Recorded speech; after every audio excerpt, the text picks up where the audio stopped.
Salut à tous les supporters de l'AS Monaco, j'espère que vous allez bien, les autres. Non, je rigole pas pour vous les Marseillais, ne vous sentez pas visés. J'ai même pas encore ouvert ma gueule.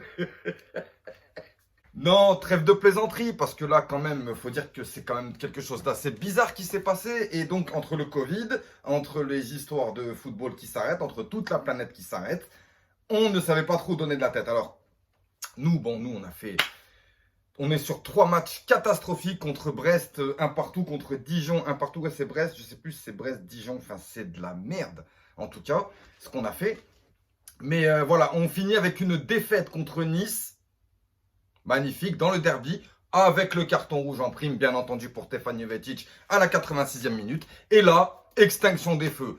Plus de foot, problème, Covid, des malades, des morts et beaucoup de problèmes. Donc je ne rentrerai pas dans toutes les histoires politiques et tout ça, parce que de toute façon on n'est pas là pour ça.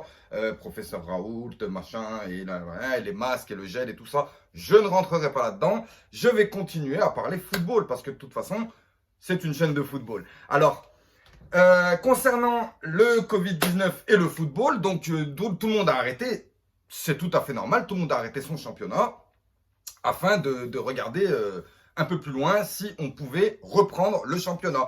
Tout le monde était en attente, mais d'un coup, la FDP se permet de dire tout seul, oui, moi j'arrête le championnat. Voilà, oui, la FDP, c'est bien ce que je dis, Ligue professionnelle de football. Pourquoi tu me coupes? Donc la FDP a pris la décision d'arrêter le championnat de France de football, voilà, parce qu'on sait que tous ces problèmes économiques, c'est chaque pays a ses problèmes, on est bien d'accord, mais il y en a qui sont pas cons d'une certaine manière, ils ne prennent pas des décisions comme ça pour faire les mecs, ça y est, moi j'ai gagné la Coupe du Monde, donc je prends des décisions. Qu'est-ce qui t'arrive, Noël Le Graët, là-haut? D'ailleurs, on va t'appeler Halloween maintenant, parce que je te jure, mais non, mais il a dit, faire des matchs à huis clos ne m'intéresse pas. Mais qui t'a dit qu'on parlait de toi? Qui t'a dit? Oh, je te rappelle que on est des millions à aimer le football. Il s'agit pas que de ta gueule dégueulasse. Donc il prend cette décision, il dit qu'il n'a pas envie de faire de match à huis clos. Alors je sais qu'il y en a qui vont sûrement me gueuler dessus en disant oui mais attention Tarek, c'est le Covid, y a quand même des blessés, il y a quand même des morts, il y a quand même beaucoup de choses. Je comprends tout à fait, mais pourquoi moi je vais bosser? Pourquoi toi tu vas bosser? Eh ouais, pour 0,01% de ce qu'il gagne à la semaine. Aouh! Donc non, moi j'ai pas demandé à ce qu'on refasse la fête, à ce qu'on refasse des tifos et des conneries. J'ai juste demandé à ce qu'on termine le championnat de France, tout comme le championnat d'Angleterre, championnat d'Espagne se termine, afin qu'on ne soit pas embêté. Parce que maintenant, on est embêté. Il y a, par exemple, il y a des Villarreal, Barcelone, il y a des trucs comme ça, et à cause de ça, les Parisiens, ils vont devoir se préparer contre Aaro en Suisse. Vesoul, ils n'ont pas voulu. Et l'équipe B du PSG pour préparer la Ligue des Champions. Tu vois ce que je veux dire? Pendant que les autres sont en train de se préparer avec des matchs de haut niveau. Donc Noël Le Graët, moi tout ce que je vois c'est que tu veux tuer le football français. Voilà, tout comme de toute façon le corps arbitral, la FDP, la FFF, Fédération des fils de flûte. Vous voulez tuer le football français. Il n'y a pas de problème avec ça, sauf que nous, on ne se laissera pas faire parce qu'on aime le football et c'est pas des gens aussi arriérés que vous. En fait, le truc, c'est que vous êtes en totale contradiction avec toute la planète football. Pourtant, vous êtes l'instance du football. C'est pas magnifique quand même. Des fois, on se demande... Ouais, c'est... Mais vu qu'il se faisait chier quand même, parce que bon, il a peut-être arrêté le foot, mais après il a commencé à s'ennuyer, donc il s'est dit à qui on va pouvoir casser les bonbons aujourd'hui? Tiens, sors-moi le dossier Gelson Martins. Ah oui, c'est vrai, quand c'est une histoire de temps, voilà, écoutez, on lui coupe la sanction pendant le Covid. C'est-à-dire, c'est un peu de sa faute aussi, Gelson Martins, le Covid, faut pas déconner. Donc voilà, on lui coupe sa suspension pendant le Covid. Comme ça, il a fait quoi? 3 semaines là? Ok, il y a eu le Covid, ok. Eh ben, il reprend 6 mois à partir de août. Donc là...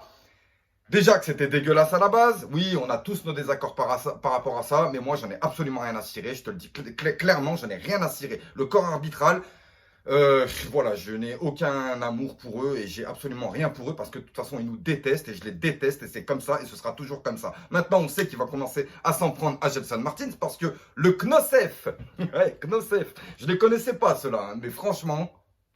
Ah, ils font plaisir, non? Je te dirai pas ce que ça veut dire le Knosef. Mais voilà, apparemment Knos ou Knosef, Ils ont penché en la faveur de Gelson Martins. Alors ils ont dit, oh les gars, arrêtez de déconner. Ouais, toi, c'est pas parce que t'as 86 ans et que t'es en train de couler comme un fromage à raclette que tu vas empêcher les jeunes de jouer. Donc, Halloween Le Graët, s'il te plaît, dis quelque chose.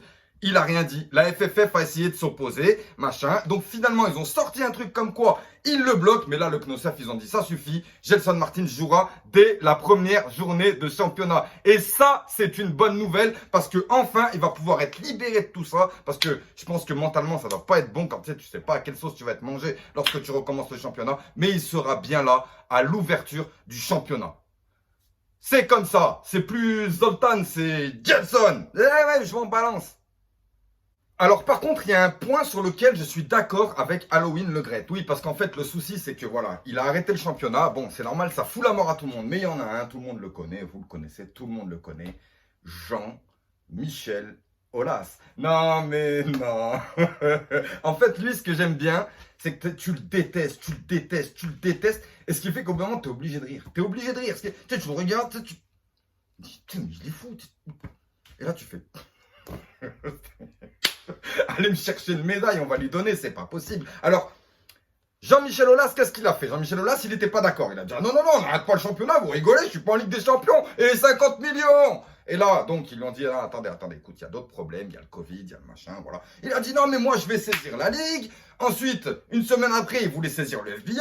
Ensuite, il a saisi le président de la République. Il a saisi tout ce qu'il pouvait saisir. Mais en fait, le problème, c'est que lorsque la FDP a décidé d'arrêter le championnat, tous les 3 jours, ça tapait à la porte, Jean-Michel Aulas qui saisissait quelque chose.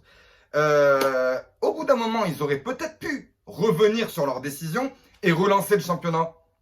Mais c'était arrivé à tellement une grande ampleur qu'ils se sont dit, mais en fait, si on fait ça, on va donner raison à Jean-Michel Aulas. Et ils n'ont pas voulu. Et sur ce point-là, franchement, ben, désolé Halloween, mais... je pense que... je dis pas que t'as raison, parce que de toute façon, tu m'énerves. Je dis pas que t'as raison, hein, t'es pourri complètement. Mais après, quand même, pour Jean-Michel Aulas, je te comprends que t'aies pas voulu lui donner raison, parce que c'est pas possible de donner raison à quelqu'un comme ça. Ferme ta gueule, Jean-Michel. Parce qu'en plus de ça, il parlait pour tout le monde, en plus. Hein. Ah ouais, il allait casser les bonbons, et il parlait pour tout le monde. Pour Lille, pour Monaco, pour Marseille, pour machin. Oui, c'est Lyon, mais il parlait pour tout le monde. Parce que, comme quoi, nous, on a envie de reprendre le championnat, et que la FDP, c'est la FDP. Enfin, voilà, tu sais... mais t'es pas obligé de parler au nom de tout le monde, t'es pas obligé de faire des conneries comme ça, t'es pas obligé de retourner la planète football comme ça, à un tel point qu'ils commencent à te détester, qu'ils veulent plus entendre parler de toi et qu'on n'aura jamais la décision pour laquelle on est là. Donc Jean-Michel Aulas, il faut que tu comprennes, t'es pas un fou dans le football français non plus, hein. T'existes de quoi? Depuis 18 ans? T'es là. Oui. Non, les Lyonnais, ne m'en prenez pas, ne vous en prenez pas à moi. J'y suis pour rien. C'est à votre président que je parle. Mais dis-moi, Jean-Michel, tu te rappelles l'almanach des sports? Vous avez entendu ce qu'il a dit? La fête est finie.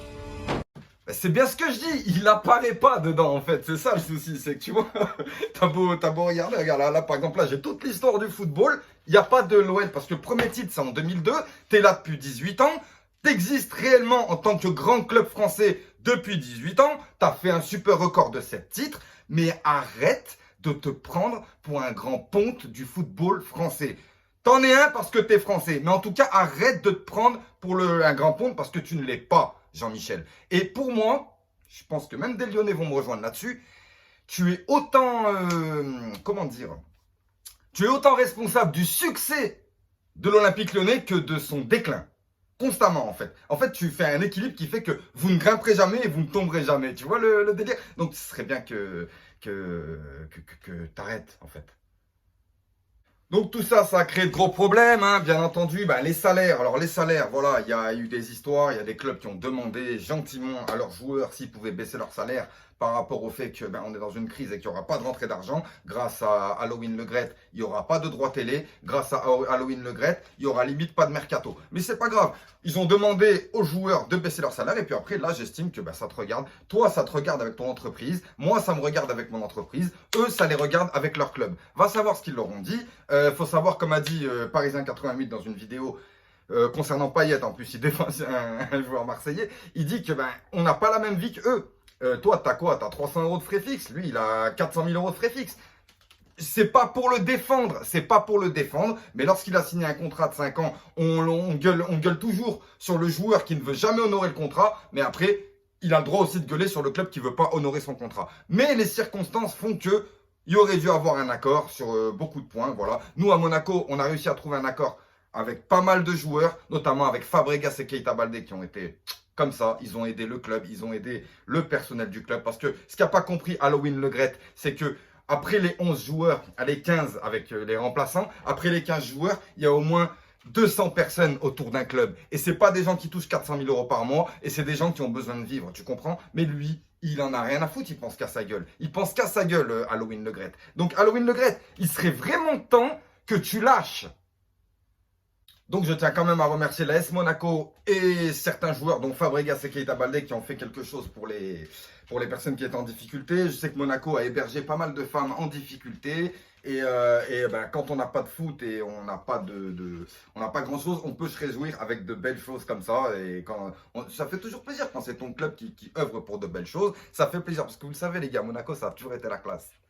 Bon, après toutes ces histoires extra-sportives, on va dire qu'on va retourner un peu sur le football et sur ce que sera Monaco demain. Et Monaco, on ne sait pas trop ce que ça va être demain parce qu'on ne sait pas si on repart sur un nouveau cycle, on ne sait pas si on ramène des jeunes, on ne sait pas si on ramène des joueurs confirmés. Nous, on nous a tout dit en même temps. Oui, parce que j'ai suivi la conférence de presse d'Oleg Petrov et Eddie Mitchell, non je rigole, Paul Mitchell qui était avec Oleg Petrov et qui a exposé plus ou moins son projet, donc on connaissait plus ou moins, on savait qu'il venait de toute façon. Il n'y a jamais quelqu'un qui va te dire je viens ici pour faire de la merde, hein. Donc voilà, on s'est compris, il est venu, il a exposé son projet. C'est juste que moi, j'ai l'impression, parce qu'il y en a qui peuvent se moquer de Ouvrard, mais depuis qu'il est à Monaco, je vois plein de joueurs Monaco en partance pour Leipzig. Alors j'espère qu'il n'est pas venu... juste faire quelques papiers cadeaux et repartir, hein, parce que non, je veux dire... hein. Mais bon, Paul Mitchell, ça reste quand même un grand nom dans le foot, pas très connu, mais c'est quelqu'un qui a un bon carnet d'adresses, c'est quelqu'un qui a une expérience du football, c'est quelqu'un qui a côtoyé de grands clubs et de grands joueurs, et qui pourrait nous apporter peut-être ce qu'on demande lorsqu'on demande des joueurs confirmés et des bons joueurs. Ah, voilà. D'ailleurs, il aurait pu venir avec Dayo Upamecano dans sa valise, mais il l'a pas fait. C'est pas grave, on va pas se prendre la tête, on va attendre, on va le laisser se mettre en place. S'il vous plaît, commencez pas à le tailler. J'espère que ça va pas nous faire un Michael Malano. Nous, tout ce qu'on veut, c'est voilà. J'en parlais avec Alex Dibé. Et il me dit ouais mais non mais c'est des mensonges. Je dis mais pourquoi en fait il nous mentirait? Le président, lui, son objectif c'est que le club il fonctionne, tout comme les supporters. Donc nous, quand on demande quelque chose derrière, on veut du sportif, certes il y a l'argent, les machins, tout ça on s'en fout, nous on veut du sportif. Mais le sportif c'est la première chose d'un club de football. Sans sportif t'as pas d'argent, sans sportif t'as pas de joueurs. Donc voilà, donc moi j'estime que... Ouais non mais voilà, parce que moi j'ai envie de leur faire confiance en fait, c'est ça le truc, j'ai envie de leur faire confiance. Par contre, là, ça fait un petit moment que les pépites, ça devient plus des pépins qu'autre chose en fait, on sait plus trop quoi en faire. On en rachète encore, on a mis la main sur Kanouté, on a mis la main sur Anthony Mouzuba, on a mis la main sur... bon, eux, ils avaient déjà signé Marjeki et Plavlovic. Ouais, Miroslav Plavlovic, ouais, c'est quand même assez chaud pour eux. J'espère qu'il va pas trop toucher le ballon. Mais voilà, Plavlovic et Marjeki, donc qui avaient déjà signé à Monaco et qui ont été présentés là. Ça reste des jeunes joueurs. J'espère qu'ils vont pas tous finir au Cercle Bruges et qu'on pourra avoir un semblant d'équipe. Parce que là, mis à part tous les partants, je vois pas d'arrivée. Et ça commence à me faire peur. Alors pour ceux qui ne connaissent pas les recrues qui viennent d'arriver, alors je vous conseille une nouvelle chaîne qui vient d'arriver, c'est un supporter de l'AS Monaco et il est excellent, il fait de superbes vidéos, donc avec photos, avec vidéos de la personne, avec une très bonne narration qui nous donne statistiques et les points forts et les points faibles du joueur. Voilà, c'est pour nous les gars, c'est pour nous supporters de l'AS Monaco. Dès qu'un joueur signe ou s'approche de Monaco, eh ben, il nous fait une belle petite vidéo pour voilà, parce que moi je connaissais pas Mouzuba par exemple, je le connaissais pas. Moi, quand on m'a dit Mouzuba, j'ai dit, mais ça mange quoi l'hiver ce truc? Enfin, je sais pas, je croyais que c'était un plat ou je sais. Non, j'ai vu la vidéo de Corentin BJR et grâce à Corentin BJR, j'ai pu voir qui était notre futur recrue. Et il a l'air bon, mais il va au Cercle Bruges, va comprendre pourquoi.